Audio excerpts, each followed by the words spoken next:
Hi, this is the lecture overview of the first part of 4.1. We will come back to 4.1 a little later in another video. But this part of 4.1 is about linear functions and their properties. And this section is look very familiar to you because this is nothing more than a revisit to linear functions and the average rate of change.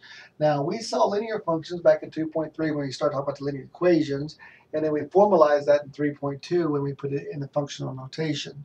Um, but in 3.3, we talked about the average rate of change, and then we also talked about at that time how the average rate of change was really the slope, and the slope is nothing more than the m.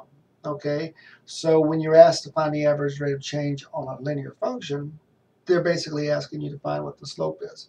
So in these particular problems, they're asking if you find about 4 items here.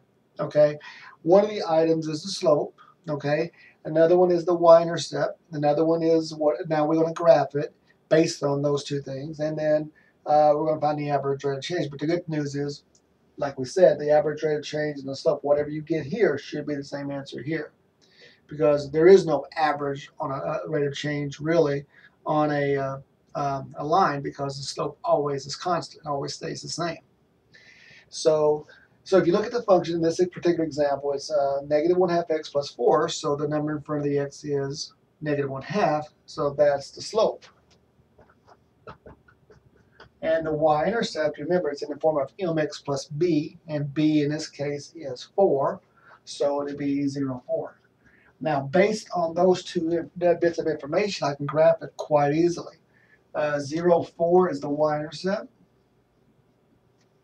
and it has a slope of negative 1/2, so it goes down 1 and over 2.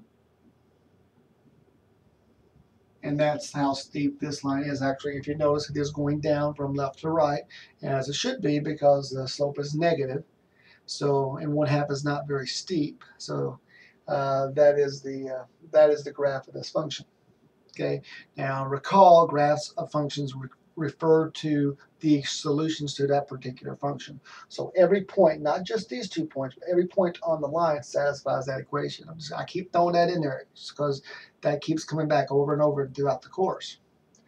And then, so that's the graph. This is the second part of here.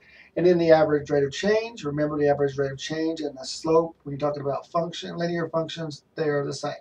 So the AROC, that's how I like to abbreviate it, is negative 1/2. Actually, I put negative 1/4 there, and it should be negative 1/2. I just miswrote that a while ago. So the slope is negative 1/2. It matches that number right there.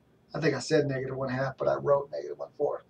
So the slope is negative 1/2, and the average rate of change is negative 1/2. But the y-intercept is 0, 4, because that's that number right there. So pretty much it on this part of 4.1.